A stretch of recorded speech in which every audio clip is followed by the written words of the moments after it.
poder conversar con él, que fue parte también de nuestra vida como Núcleo estudiantes. Sociocultural 1 y 2, Rodrigo. Sí, pero tuvo mucho que ver también con el crecimiento del instituto. También. El profe Ale Damianovich. ¿Cómo estás, Ale? ¿Todo bien? Muy bien, muy bien. Gracias por estar con nosotros. Contento de estar con ustedes. Muchas gracias. Vos sabés que cuando leíamos la ley impulsada por Kaufmann, por el senador Kaufmann, del año 2012, encontrábamos esta cuestión nos preguntábamos por qué el asueto administrativo para toda la provincia. Y esto está plasmado justamente dentro de la normativa, de la norma de 2012 justamente. Bueno. ¿La fundación de la ciudad de Santa Fe, de la provincia? Es decir, la provincia es una consecuencia de la ciudad.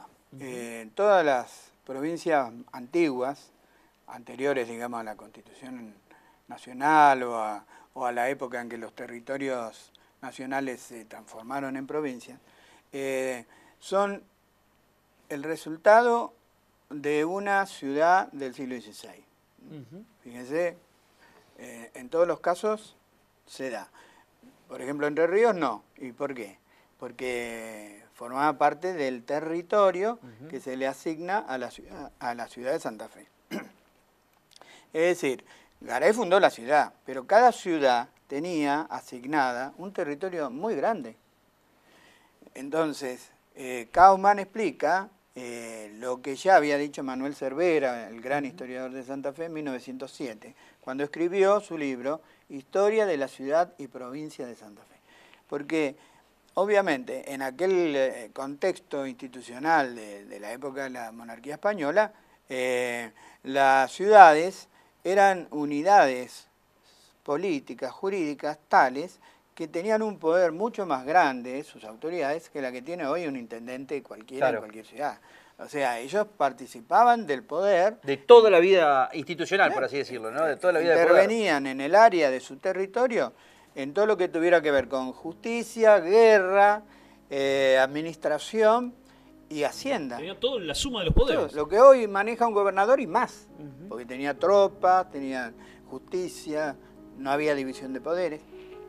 Entonces es evidente, como ya lo han destacado varios historiadores, que las provincias argentinas reconocen su antecedente en las ciudades de la época colonial. Ahora, Alejandro, en aquel 15 de noviembre, ¿quién llegó al lugar donde se fundó Santa Fe? Y cuando se van, ¿quién se va? Cuando trasladan la ciudad de Santa Fe la Vieja a lo que actualmente se conoce como la ciudad de Santa Fe. En realidad, el punto de Callastá era como una especie de campamento. Garay no estaba decidido a fundar ahí. Él estaba explorando más al sur, en la boca del Carcarañá, donde había sido Fuerte Gaboto. Y estando allí, se encuentra con otro grupo de conquistadores que venían del interior y que eran los fundadores de Córdoba. Ahí ellos querían establecer un puerto que se llamó, o querían llamar, San Luis de Córdoba. Entonces hay un conflicto amable, desde luego, no estaba... No bélico. No, hay un conflicto. ¿Quién era el que tenía prioridad sobre este territorio? Y entonces Garay larga una mentira. Dice que él ya había fundado la ciudad de Santa Fe, y en realidad no la había fundado. Estábamos en julio de 1573, vuelve al punto donde hoy es Callastá y se apresura a fundarla el 15 de noviembre. Entonces, no era el mejor sitio. En el acta se establece que, llegado el caso y se consideraba oportuno, se podía mudar la ciudad. Y bueno, ahí, en 1650 se decide la mudanza de la ciudad. Son 10 años, ¿no? Y para mudar una ciudad, 10 años, la verdad que si lo hiciéramos hoy sería poco tiempo. Ahora, dos cosas que me vienen mientras vos estás narrando estas parte de la historia, digamos, de todos nosotros. ¿Cómo eran las características de ese fundador? ¿Qué es lo que pensaba el fundador? ¿Qué se dice de Juan de Garay? Juan de Garay? Claro, Juan de Garay cumplía instrucciones, no era él la autoridad máxima del lugar. Este territorio pertenecía al Paraguay. Nosotros éramos paraguayos y peruanos en aquel tiempo, además de españoles, ¿no? Claro. Porque pertenecía a la provincia del Paraguay, a Gobernación del Paraguay, la provincia gigante del Paraguay, y al Virreinato del Perú. Imagínate que hasta 1776, 200 años después, todavía éramos peruanos. Peruleros se decía en España a los que vivíamos acá, los que vivían acá. Entonces, la misión que traía Garay era la de abrir puertas a la tierra. ¿Qué significaba eso? Comunicar a Asunción del Paraguay, más que nada con el Tucumán y el Alto Perú, con Potosí y con Lima. Después el mismo Garay va a fundar Buenos Aires en 1580 para comunicar a Asunción con España y con el Brasil, que ya estaba siendo poblado, obviamente. Así que esa es la función. Nuestra Santa Fe va a estar atada por muchísimo tiempo a esa función original, que era comunicarnos con el Alto Perú, con Potosí. Y por eso, cuando empieza a crecer Buenos Aires y se va a producir lo que se llama un proceso de atlantización, o sea, tracciona los flujos comerciales, las comunicaciones, Santa Fe se va a ver resentida, porque su función original va a quedar postergada. O sea, es el primer esbozo de puerto único, digamos, en aquel momento. Sí, señor, pero con la diferencia de que los santafesinos, que eran muy emprendedores, lograron en 1739 que la audiencia de Charcas y después el rey lo declarara puerto preciso, de manera que toda la producción del Paraguay de Corrientes tenía que desembarcar en Santa Fe y de acá se redistribuía hacia el Alto Perú o hacia Buenos Aires, pero por tierra. Es interesantísimo esto, porque es una distribución real, nada de anárquico tiene, o sea, está pensado, dice, acá hay una cuestión comercial de Buenos Aires donde tenemos que fortalecerlo, pero puerto preciso Santa Fe, porque todo el interior tiene que abastecer justamente de producción, la producción tiene que salir. En realidad fue una estrategia para moderar, limitar un poco ese desarrollo de Buenos Aires, que molestaba muchísimo, sobre todo al comercio de Lima, que era el que manejaba el monopolio con el comercio de Cádiz, de España. Entonces, esta era una manera de crear un obstáculo entre la comunicación directa entre Buenos Aires y el Paraguay. Santa Fe se transformaba en una especie de aduana, y los barcos, en el peor momento o en el momento más duro de este privilegio, ni siquiera podían seguir a Buenos Aires vacíos. Los paraguayos, por supuesto, los odiaban, porque tenían sus motivos también para protestar, ¿no? Pero bueno, las ciudades gestionaban, lograban cosas, y es interesantísimo ver los documentos y las gestiones y cómo se los escuchaba, ¿no? Porque a nosotros, claro, muchas veces podemos tener la idea de un gobierno monárquico absolutista donde se disponían las cosas sin escuchar a nadie. Y no era tan así. O sea, que conformaban como un órgano de consulta, digamos. Sí, los cabildos tenían mucha participación. Después la van a ir perdiendo un poco en la época de los Reyes Borbones, ya más avanzado el siglo XVIII, ¿no?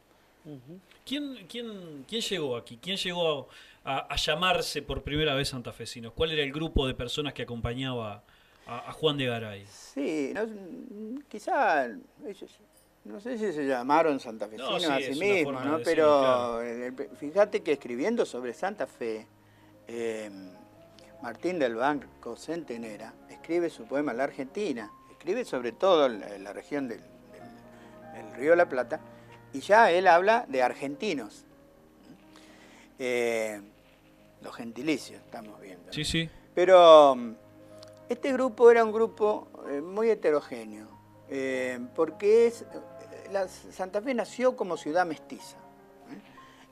Asunción era una sociedad mestiza, un grupo muy pequeño de españoles que se fue reduciendo con las décadas, y muchísimos mestizos, porque también se les llamaba el paraíso de Mahoma, porque cada uno solía tener varias esposas, y muchas de ellas eran princesas guaraníes, y entonces los hijos, los mestizos, los mancebos de la tierra, eran los continuadores de los conquistadores, pero ellos se consideraban conquistadores también. Por eso este conflicto que se da acá en Santa Fe, denominado los 7 jefes, es en realidad un capítulo de la conquista, No como se lo ha querido presentar, como un antecedente de los movimientos revolucionarios, emancipatorios. No, ¿qué querían los mancebos? Querían iguales beneficios que los españoles.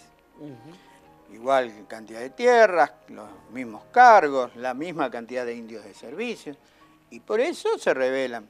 Pero además entran en el manejo político del enfrentamiento entre Garay y el gobernador del Tucumán, que era Andreu. Y entonces este gobernador Andreu los manipula, si se quiere, a los 7 jefes, que eran todo un grupo, en realidad no eran 7, eran muchos más, y los lleva a la tragedia, porque se levantan en armas contra Garay, Garay está fundando Buenos Aires. Al día siguiente o a los 2 días, parte del grupo se da cuenta que esto era inviable, se dan vuelta, terminan siendo ejecutados. Y cuando 2 de ellos logran llegar a Santiago del Estero, que era la capital del Tucumán, se enteran que el gobernador de Tucumán ya había sido desplazado también, y ahí también ellos les toca ser ejecutados. O sea, la conquista tenía todos estos conflictos internos entre conquistadores permanentemente. Los gobernadores de Tucumán de aquel tiempo, siempre el siguiente ejecutaba el anterior. Cosa impresionante. Y en ese drama también el conflicto con los indios, la difícil relación con los pueblos originarios. Pero bueno, de todo ese desbarajuste surge nuestra ciudad y nuestra provincia, ¿no? Por último, ¿qué perfil tenía Juan de Garay? ¿Qué se dice de Juan de Garay? ¿Qué personalidad tenía Juan de Garay? Juan de Garay era un hombre más bien autoritario, muy emprendedor, bastante mal llevado, según parece. Sí, los 7 jefes estaban dispuestos a ejecutarlo, ¿no? Imagínense que se sostiene la tesis de que él era vasco, así que ha sido muy duro de cabeza. De ideas muy fijas. Y finalmente, bueno, él ha dejado una obra muy importante, imagínense, 2 de las ciudades más grandes de la Argentina, más importantes, como son Buenos Aires y Santa Fe, se deben directamente a su intervención, pero él ya había participado en la fundación de Santa Cruz de la Sierra, en Bolivia, y bueno, fue una figura relevante de la conquista. Falleció en manos de los indios, volviendo de Buenos Aires. Creyó que podía dormir tranquilamente en la costa, cerca de la laguna de Coronda. Le dijo a sus acompañantes, dormid seguros como en Madrid. Y esa noche los mataron a todos. Qué lindo, qué lindo. Qué lindo escuchar toda esta historia, digamos, tan rica para conocer cuáles son nuestras raíces realmente. Cuáles son nuestras... Bueno. La verdad que está muy bueno. Gracias, Ale, por estar con nosotros. No, gracias a usted por invitarme. Un gusto tener y recordar cuando era nuestro profesor. Sí, claro. Qué lindo. Gracias, Ale. Muchas gracias.